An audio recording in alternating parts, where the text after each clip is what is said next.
네, 주식 시세의 비밀을 읽고 있습니다. 부자 아빠님께서 지은 책이고요. 이 책은 나오자마자 절판이 된 책입니다. 정말 보기 힘든, 몸값 높은 그런 책이고요. 여러분들이 이 책을 완독을 하게 되시면 시장의 원리, 시세의 원리에 대해서 확실하게 알게 되실 수 있겠다, 이렇게 생각이 드는 책입니다. 아주 귀한 책이니까 여러분들이 꼭 옆에 놔두고 읽으시면 좋겠고요.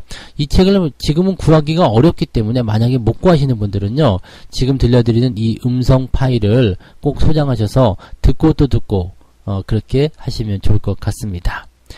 자, 오늘은 이제 제 7장 들어가겠습니다. 자금관리법입니다. 자금을 관리하는 거, 여기서 정말 중요한 말이 나옵니다. 거래의 병사는 자금이다. 그러니까 거래에 있어서 싸움을 할 수 있는 그 매개체는 바로 돈이라는 이야기죠. 돈이 없이는 매매에서 성공할 수가 없다는 얘기죠. 매수 매도는 전쟁의 준비와 같은 것이다. 쌀 거래의 군병은 바로 돈이다. 우시다는 시장에서 쌀의 매도 매수를 전쟁 준비에 비유하고 있다. 쌀 거래라는 전쟁에서 군사는 자금이라고 말을 하고 있다. 이 구절에서 자금에 대한 것으로 자금의 중요성을 말하는 것이다. 자금이 얼마나 중요한지, 돈이 없으면 아무리 기회가 있다 하더라도 잡을 수가 없다, 그런 얘기가 되는 거죠. 주식 투자는 반드시 여유자금으로 해야 한다. 여유자금으로 해야 투자를 편안하게 할 수 있고 여유있게 투자를 할 수 있는 것이다. 그래야 이익을 낼 수도 있다. 대출금 같은 빌린 자금, 생활자금, 노후자금을 꼭 필요한 자금으로 투자를 해서는 안 된다. 우시다는 여유자금을 비축거래라고 부르고 있다. 여유자금으로 투자를 하지 못하게 되면은요, 그 기한적인 압박에 굉장히 시달리게 됩니다. 예를 들어서 내가 이런 분을 봤어요. 전세자금을 가지고 투자를 하시는 분인데요. 어찌어찌 하다 보니까 그게 어떤 상황인지 모르겠습니다. 그 이사를 가는 날짜까지 한 3개월 정도 여유가 생겼대요. 3개월 정도 여유가 생겼는데, 그동안에 이제 우리 집은 팔렸는데 이사를 갈 때까지 그런 어떤 자금이 3개월 정도 여유가 생겨가지고 그 3개월 동안 돈이 남아돌게 됐다. 3개월 동안 이 전세자금을 좀 굴리고 싶은데 이게 가능하겠습니까? 그러니까 즉 쉽게 얘기하면 3개월 후에 내가 돈을 지불해야 되는데 이 3개월 동안 돈을 가만히 놔두기는 좀 그러니까 그걸로 주식 투자를 해보고 싶다. 이렇게 생각하시는 분들 굉장히 많더라고요. 근데 3개월 동안 수익이 잘 나오면 상관이 없는데요. 3개월 동안 만약에 수익이 나지 않고 물려있다. 그런데 3개월 후에 돈을 꼭 써야 된다. 이런 상황이 벌어지게 되면 굉장히 마음이 조급해지고요. 팔지 말아야 될 자리에서 팔게 되는 상황이 벌어지게 됩니다. 그래서 이런 그 여유자금이 아닌 그런 급박한 자금, 꼭 써야 되는 그런 자금을 가지고서 투자를 하게 된다면 내가 여유가 없기 때문에 자꾸 그릇된 매매를 하게 될 수밖에 없다라고 얘기를 해드릴 수 있는 거겠죠. 그 다음에 투자는 한꺼번에 투자를 해서는 안 되고 반드시 분산 투자를 해야 한다. 자신의 자금 중 일부만을 투자를 하는 것을 반드시 생각해야 된다.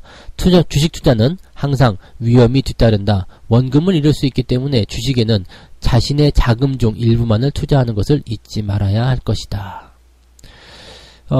투자를 할 때도 한 종목에 하는 것보다는 여러 종목에 분산 투자를 하는 것이 좋은데, 여러 종목에 분산 투자를 했다면 한 종목에서 손실을 보더라도 다른 종목에서 이익을 낸다면 손실을 회복할 수 있게 되는 것이다. 이익과 손실을 관리하는 법에 대해서 이야기하고 있습니다. 거래를 성공적으로 마쳤다면 반드시 수익의 50% 정도는 따로 떼어 보관하는 것이 좋다. 증권사 계좌에서 완전히 빼내야 한다는 뜻이다. 특히 원금이 2배로 불어났을 때 그렇게 하는 것이 좋다.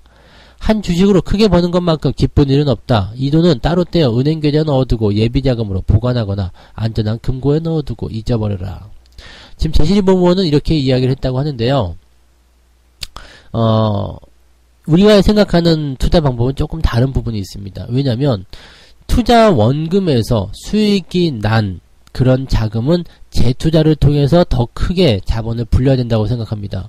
왜냐하면 생각해보세요. 여러분들이 3천만원을 가지고 투자합니다. 그리고 거기서 10% 수익이 났어요. 300만원 수익이 나왔습니다. 거기서 50% 떼어요. 그러면 뭐 150만원은 다른 은행에다 넣어두고 그 다음에 내가 150만원을 가지고 있다. 그러면 나는 3,300만원 시작하는 것이 아니라 3,150만원 시작하죠. 그만큼 성공의 확률, 그런 수익이 낼 수 있는 확률이 점점 줄어들게 됩니다. 또 어떤 분들은 이런 분들도 있습니다. 3,000만원으로 투자를 해서 매달 10%씩 생활비를 뽑아 써야 되겠다. 300만원 생활비를 뽑아 써야 되겠다. 이렇게 생각하시는 분이 있어요. 투자의 원금은 절대로 건드려서는 안 됩니다. 300만 원을 뺐었어요. 그러면 나의 투자 자금은 계속 3천만 원밖에 되지 않습니다. 그렇다면 복리의 효과를 누릴 수도 없거니와 수익을 크게 낼 수 있는 기회도 계속적으로 멀어지게 됩니다. 내가 버는 돈은 다시 재투자를 해야 됩니다. 내가 만약에 100% 수익을 냈다. 그럼 원금을 빼세요. 그러면 남아있는 돈이 있겠죠. 만원짜리 주식을 샀는데 그것이 2만원이 됐습니다. 절반을 나누게 되면 어떻게 되죠? 만원 주식은 그대로 남아있는 상태고요. 나에게 원금이 돌아오게 됩니다. 이 원금 회수를 내가 다른 데 쓰는 것이 아니라 다시 재투자를 통해서 다른 종목을 산다거나 다른 곳에 투자를 할 수 있는 부분이 되는 거죠. 그렇게 해서 규모를 점점 키워나가야지만이 재산이 더욱더 커진다. 포트폴리오가 더욱 커진다라고 보시면 되겠습니다. 투자를 할 때 손실이 날 경우에는 원금을 회복하기 위해서 무리하게 투자를 하는 경우가 많이 있다. 그러나 이런 투자는 더 큰 손실을 불러오거나 시간 낭비와 생활에 지장을 주기도 한다. 일정 부분 손실이 날 경우에는 손절매를 통해 투자를 중단하는 것이 좋다. 다만 투자를 할 때는 어디까지 손실을 허용할지 손절 수준을 정해두는 것이 좋다. 다만 손절매는 분명히 종목 선택이 잘못됐을 때 해야 된다. 같이 투자해서 좋은 종목을 선택하고 그 선택을 확신한다면 단기적인 주가의 움직임을 무시해야 된다. 이거 중요한 내용입니다. 손절 매도를 그냥 5%, 10% 딱 정해놓고 하시는 분들 굉장히 많아요. 이런 부분들은요, 내가 종목 선택을 잘못했을 때, 이것이 아니라고 확신을 했을 때 그렇게 매도가 들어가야 되는 건데요. 내가 좋은 주식이라고 생각하고 있어요. 이거 분명히 좋은 주식인데, 이렇게 떨어지면 안 되는 주식인데 라고 생각하고 있다면 그 주식을 거기서 매도하면 안 된다는 얘기죠. 손절 매도라는 것은 내가 좋게 생각하고 내가 좋게 분석한 기업에 대해서는 손절 매도가 있으면 안 됩니다. 근데 내가 좋게 생각하고 내가 좋게 분석한 종목이 정말 좋은 주식인지는 검증을 받아봐야 되겠죠. 자, 그냥 뭐 내가 좋다고 생각했어. 뉴스 봤더니 좋아 보여요. 그래서 그냥 산 주식이야. 그랬더니 어떻게 돼요? 그 주식이 정말로 좋은 주식이 아닐 수도 있거든요. 그러니까 제대로 된 공부를 통해서 제대로 된 좋은 주식을 선택했다라면 그런 주식들은 손절 매도하는 것이 아니다. 이 부분을 꼭 명심하시기 바랍니다. 두 번째 챕터는 여유자금으로 투자하라 입니다. 문수보살이라도 비축 없는 거래는 고저의 변화가 나타나면 패배하게 된다. 비축 없는 거래를 하면 언제든지 이익이 없으니 거래는 금물이다. 문수보살은 석가모니의 왼편에서 석가모니를 모시는 보살로 불교에서 최고의 지혜를 상징하고 있다. 문수보살처럼 지혜로운 사람도 비축이 없이 거래를 하면 패배한다는 그런 의미가 된다. 여기서 비축이란 여유자금을 말하는 것이다. 여유자금이 없이 거래하면 실패한다는 의미가 된다. 그렇죠. 뭐 용빼는 재주가 있을 수가 없어요. 시간의 압박, 그런 어떤 마음의 어떤 쪼임을 받게 된다면은 제 아무리 머리가 똑똑하고 제 아무리 멋진 사람이라고 하더라도 그런 것들을 결코 이겨내기가 어렵다라고 생각하셔야 될 겁니다. 유럽 제1의 투자가로 꼽히는 앙드레 코스톨라니도 꼭 필요한 자금으로는 주식 투자를 해서는 안 된다고 말을 하고 있다. 당신이 만약 한 집의 가장이고 당신의 수입과 재산으로 집을 마련해야 한다든지 자녀 교육에 쓸 정도만을 가지고 있다면 투기를 해서는 안 된다. 만약 돈이 장기간 쓸 일이 없을 듯 싶다면 그 돈으로 우량 주식을 살 수는 있겠지만 투기는 금물이다. 뭐 이렇게 생각하시면 되겠습니다. 근데 만약에 이제 이런 분들이 많아요.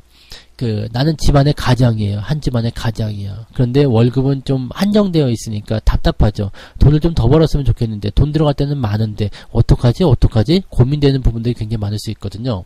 그런데 그러다 보니까 이제 투자를 통해서 좀 벌어야 되겠다. 내가 투잡하긴 좀 그렇고 일을 하면서 돈을 벌 수 있는 수단 중에 하나가 주식 투자가 아니겠습니까? 그래서 이렇게 해야 되겠다고 생각하시는 사람들 굉장히 많은데 이런 사람들은 그냥 없는 돈으로 한다라고 생각하고 적립식 적금 넣는다 생각하고 그렇게 들어가야지 뭐 그냥 당장 100만원, 200만원씩 더 벌기 위해서 은행에서 대출을 받는다든지 뭐 누구한테 돈을 빌려서 한다든지 꼭 필요한 생활자금, 아까처럼 뭐 전세자금을 가지고서 뭐 투자를 한다든지 이렇게 해서는 결과적으로 수익을 낼 수가 없고 결과적으로는 안 하는 이만 못한 상태가 된다. 그리고 굉장히 마음이 조급해지고 원래 하던 본업에도 충실할 수가 없다라는 거. 이거는 경험해 보신 분들은 아마 아실 거라고 생각합니다.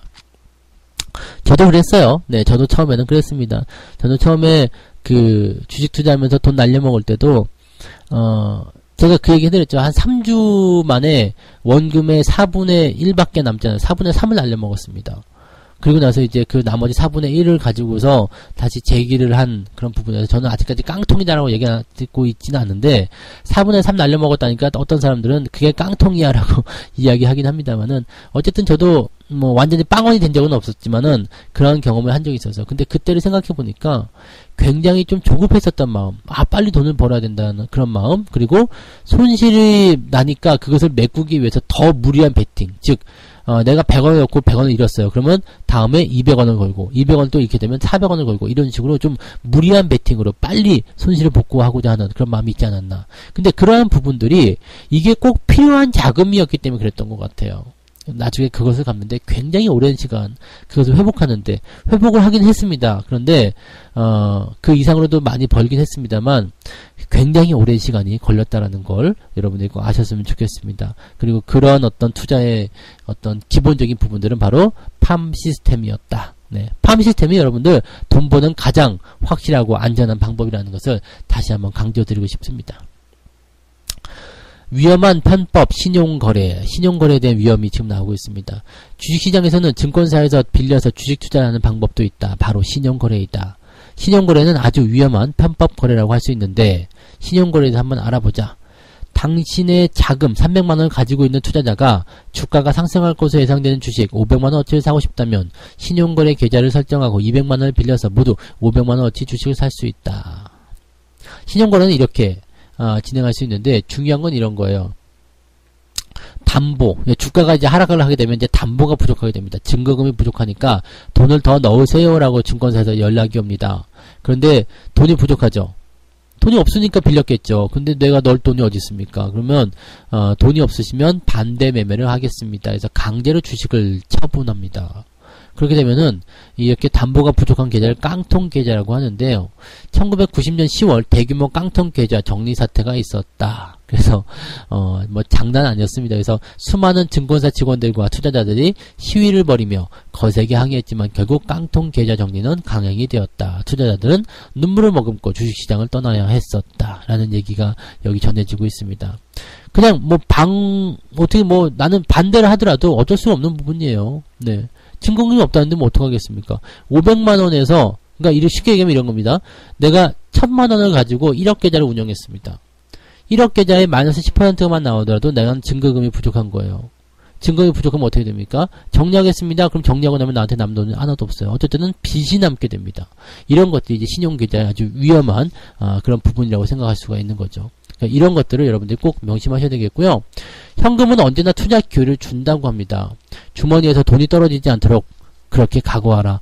돈은 쌀을 낚는 미끼임을 알아야 한다. 현금이 없는, 여기 마지막 이 글을 하나 읽어드려야 되겠습니다. 제시리버모가 현금의 중요성을 강조한 말인데요. 현금이 없는 투기꾼은 창고에 물건이 하나도 없는 상인과도 같다. 종잣돈이 없는 투기꾼은 다음 해 봄에 농사지을 씨앗이 없는 농부와도 같다. 현금은 투기꾼의 생명줄이고 가장 믿을만한 친구이다. 현금이 없으면 기회도 없는 것이다. 무슨 일이 있어도 미천을 지키도록 하라. 성공적인 투자자는 항상 수중에 현금을 남겨둬야만 한다. 그것은 군대의 지휘관이 항상 예비병력을 남겨뒀다가 적절한 타이밍을 잡아 확신과 함께 작전을 개시하는 것과도 같다. 유능한 장군은 모든 가능성들이 우호적일 때를 기다려 최종 승리를 쟁취하는 것이다. 현금을 어느 정도는 가지고 있어야 된다는 얘기죠. 근데 현금이 없는 분들은 어떻게 해야 된다고 그랬어요? 적립식 투자로 계속 현금을 만들어야 한다는 이야기를 해드릴 수 있다는 이야기가 되겠습니다. 자, 그렇게 해서 오늘 이야기 마무리하고요. 저는 이제 다음 시간에 뒷이야기로 또 돌아오도록 하겠습니다. 고맙습니다.